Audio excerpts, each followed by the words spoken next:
Alhamdulillah wa kafa wa salamun ala ibadihi alladhina istafa khususan ala ashrafil anbiya'i wal mursalin wa ala alihi wa ashabihi wa azwajihi wa dhurriyyatihi ajma'in amma ba'd fa'a'udhu billahi minash shaitanir rajim bismillahir rahmanir rahim wa likullin wijhatun huwa muwalliha فاستبقوا الخيرات أينما تكونوا يأت بكم الله جميعا وقال الله تعالى في مقام الآخر واعتصموا بحبل الله جميعا ولا تفرقوا صدق الله مولانا العظيم وبلغنا رسوله النبي الكريم.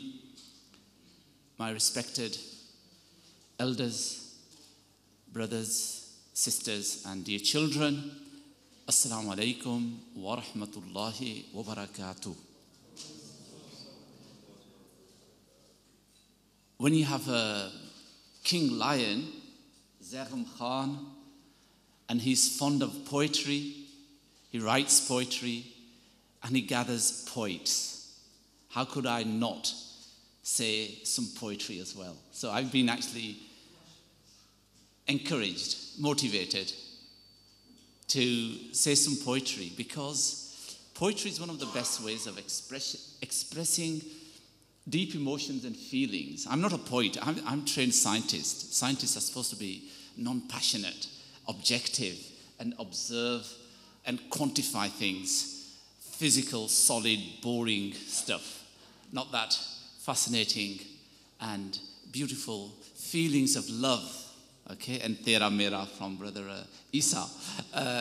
And our ulama and great teachers have used poetry to teach us some very important things. Sadi, a Persian poet, said, Hazar bar bashavaim zan da mushko galab. Hazar bar bashavaim dahan za mushko galab. Hanuz name to guftan kamal be adabist. He says, 1,000 times were I to wash my mouth with rose water, it still would not be fit to utter your beautiful name, O Muhammad. Our own Punjabi poet and great saint and someone who you all know, I know, and love, Pir Mehr Ali Shah Sahab, rahmatullah alayhi, perhaps was facing a similar dilemma when he said, Ma ajmalaka, ma ahsanaka, ma akmalak. Kithe mehr Ali, kithe teri sana, gustakh akhan, kithe ja ladiyan. He was praising the Rasul in the same way and showing his own inadequacy in being able to express the real beauty, the grandeur, and the splendor of that great Rasul, that great teacher, our beloved Rasul sallallahu alaihi wasallam. And Sheikh Isa very beautifully told us that hadith about the Sahaba looking at the moon and looking at the Prophet. And again, one of our great poets is,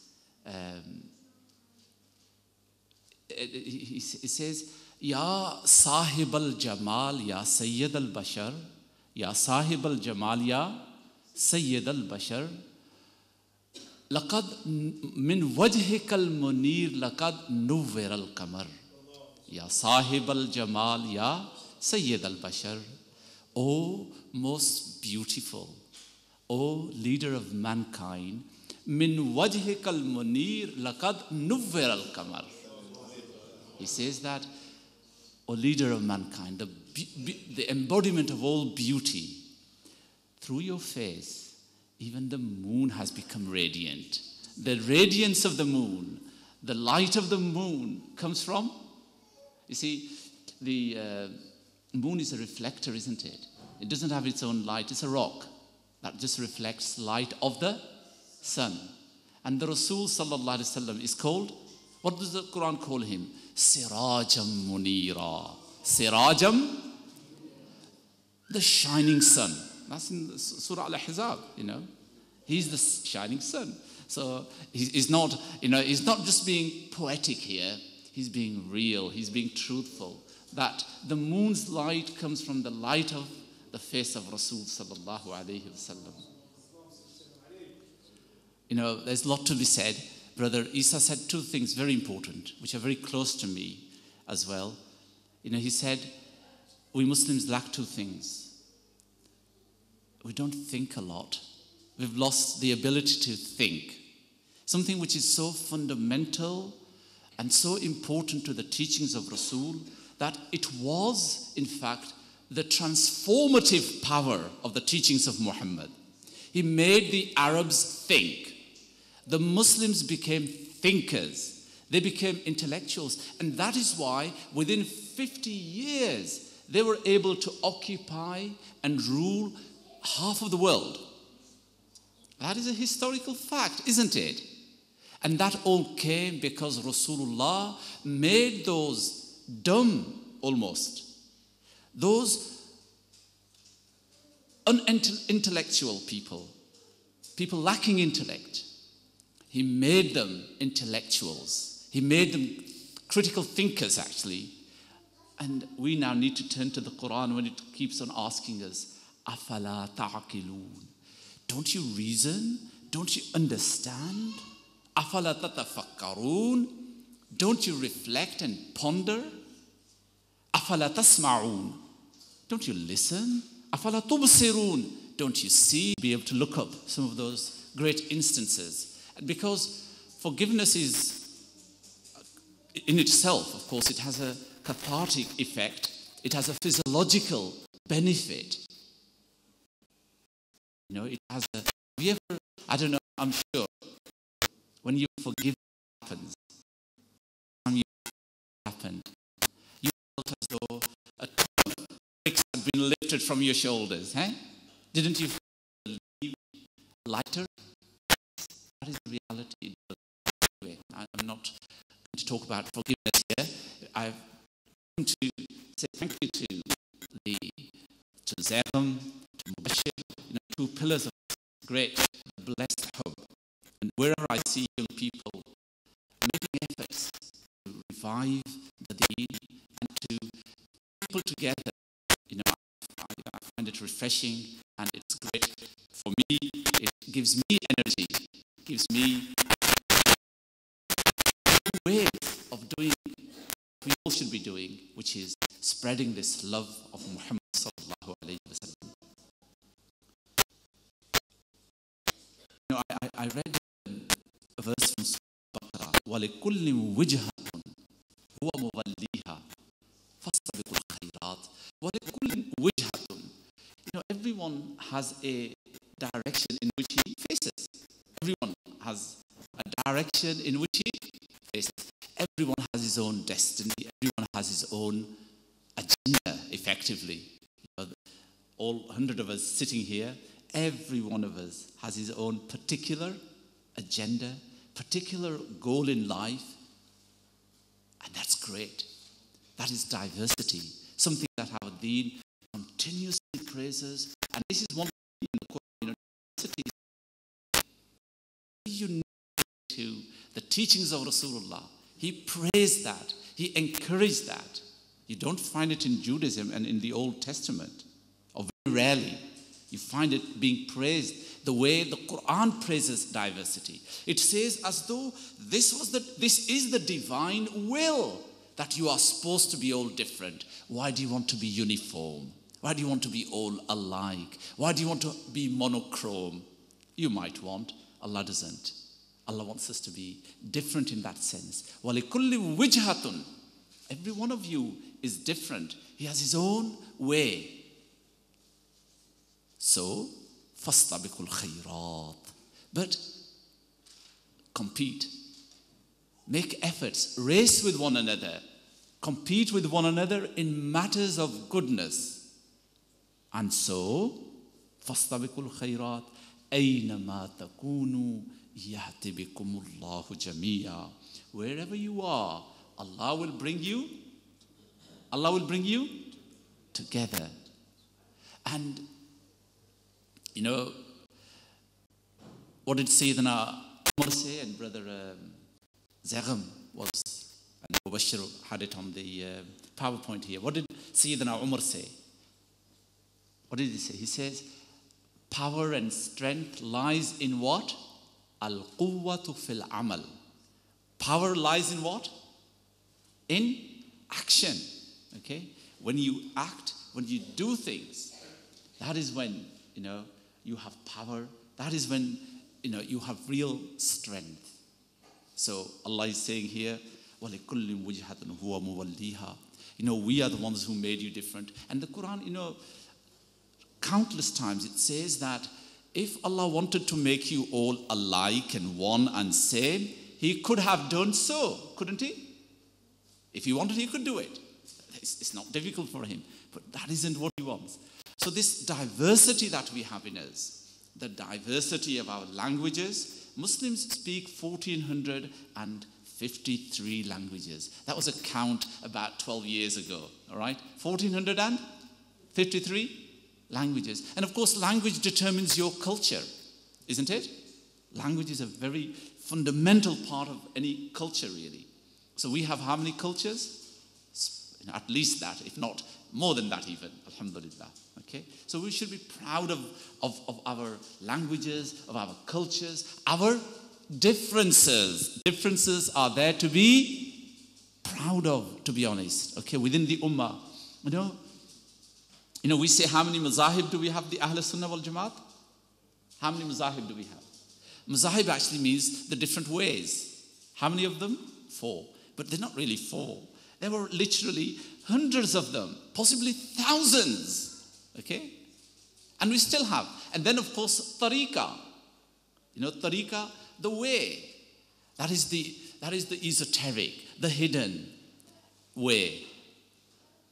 Our wonderful brother here, he's Naqshbandi. Sheikh Isa is Naqshbandi. Chishti and Sohrawardis. We've got literally Shazlis, hundreds of tariqas, literally hundreds of tariqas, mashallah. You multiply the number of tariqas by the number of mazahib we have, you can get a very large number of the differences. And then, of course, our political differences, then our cultural differences. We Muslims are very, very different from one another. And that is a point of strength, not weakness. Okay, so let's remember that. وَلِكُلِّ وُجْهَةٌ هُوَ مُوَلِّيهَا. But what does the Quran say? It says, فَاسْتَبِقُوا الْخَيْرَاتِ. Now compete with one another. Try to get ahead of the other in matters of goodness. And that is what I really like about this wonderful project of the Blessed Hub. Okay? And, it's encouraging. It's encouraging people to act. And, some of we saw some clips of feeding the homeless. That is fantastic work, mashallah, And, we complain about Islamophobia, that people don't like us, they dread us, they are fearful of us. It's not surprising, really, why they are like that. I'm not saying it's a good thing. I mean, it shows narrow-mindedness on the part of those people who have that, and shallow thinking that they have too. But that is their problem. But let me tell you one thing about Europe. Europe is a great continent, to be honest. And it created and gave birth to great awliya Allah. Oh, you'll be surprised. Where are those great awliya Allah? Where are those great scholars? Well, I'll take you to Andalusia. Okay? 900 years ago, around 900 years ago, there was a great scholar who wrote a book which today is regarded as one of the exemplary and the unique book in the genre of Sira, known as Ash-Shifa'u bi Ta'rif Huquq al-Mustafa by Qazi Iyaz Maliki, rahimahullah. He was born in Europe. Where? So be proud. Those of you young guys who were born down the road here in, which hospital is it down here? Where? Well, the Christie Hospital, the St. Mary's. Okay. You should be proud of yourself that you are English, you are British, you are Europeans in that sense. After all, the Quran says that this earth is whose? Inna ardi wasi'atun fa'iyaya fa'budun. This earth of mine is vast, so worship me. This is my earth. This is mine. This is Allah's. And who are you? You are the Khalifa of Allah. Okay? So, we have more right. I'll tell you, those who've been here, in Britain, those who say that you don't belong here, I will say to them, who says that we don't belong here? This is the earth that belongs to my Lord. I am the servant and the slave of Allah. It is His. Therefore, I am one of the waris. I'm one of the heirs of it. So I'm proud to be here.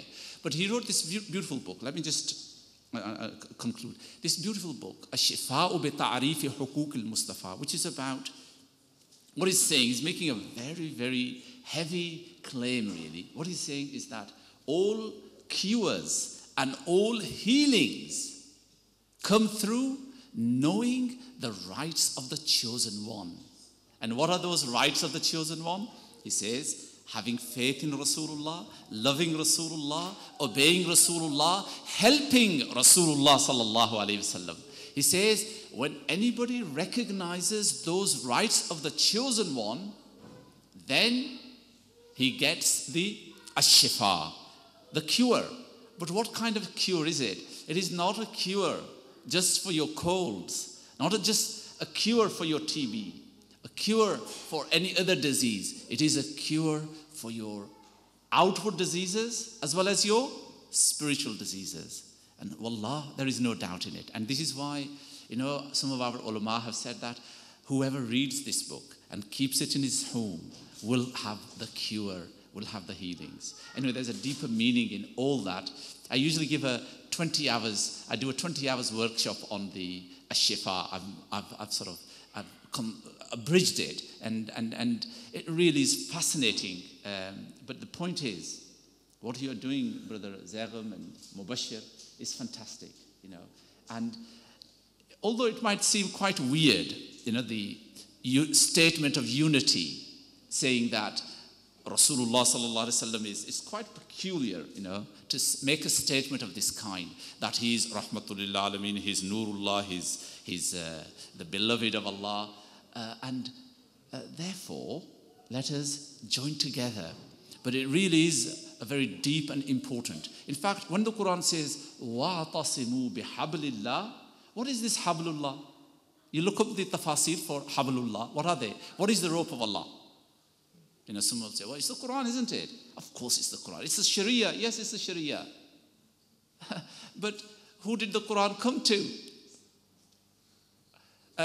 Who did the Sharia come to? Who is the one who does يُحِلُّ لَهُمُ الطَّيِّبَاتِ وَيُحَرِّمُ عَلَيْهِمُ الْخَبَائِثِ? Who makes things halal and who makes haram?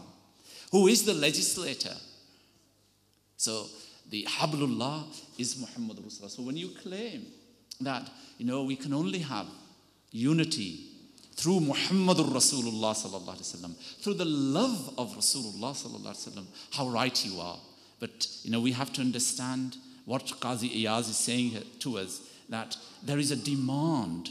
When you make that claim that you are follower of Muhammad sallallahu alaihi wasallam, that you are Muhammadan, then you have to back up that claim by giving proof. And the proof lies in what? That you help Rasulullah. How can you help him? Today, how can you help him? It's obvious. Ya ayyuhalladhina amanu kunu ansar Allah. O believers, become helpers of Allah. Who's saying that? Allah wants your help. Allah wants you to help him. Subhanallah. My dear brothers and sisters, let us become the helpers of Muhammad sallallahu alaihi wasallam, the helpers of Allah, the helpers of Deen, and therefore the helpers of humanity. Humanity today needs help. Mankind is sick. This society is sick to its core. It's got clean, big roads. It's got beautiful skyscrapers. It's got beautiful houses. It looks beautiful. But tell you the reality. As Isa alayhi salam said in the Gospels, he said, the whitewashed graves, they look pretty from outside, but inside them lie rotten bones. I live in an area where I've got lots of old people living around me, and I see them, some of the women in their late 80s, living in their large 4-bedroom house, not one, not two, dozens of them, on their own. And their son will come once a month, or their daughter once in a while, to see them. I have my 87-year-old mother who lives, and she sees her great-great-grandchildren. And we might not have a great deal of worldly things, but I'll tell you, she is proud, she's happy. She doesn't have to look out of a window to see if the postman is coming, or, someone is going to drop some leaflets. That's just one case. I was with a head teacher on Thursday, principal of a large secondary school. He said, I'm scared. He's a principal of a very large school. When I see my children, meaning students here, they're very unhappy. Though materially they're well off, but they're unhappy. And he says, it wasn't like this. He's been a head teacher for a long time. He's in his late 50s, almost near retiring age. Wise man. He's not the only one. I've heard this many times. My dear brothers, we know the British children are the saddest ones, aren't they? The latest polls showed that. Children, how could you imagine? The most strongest in our society. Children's muscles are like athletes' muscles. Olympic athletes have muscles like the children's. That is how strong they are. Their hearts and minds are resilient and strong. Yet, they are sad. Elderly are sad. Ask the middle-aged who are flirting, who have affairs, sexual harassment cases. Hundreds of thousands are reported. My dear brothers and sisters, this is a rotten society at its core. It is in need of help. We have a solution. We have the Muhammadan medicine. We have the ash-shifa. Alhamdulillah. My dear brothers, let us use that ash-shifa. Wa akhiru da'wana and alhamdulillahi rabbil alamin.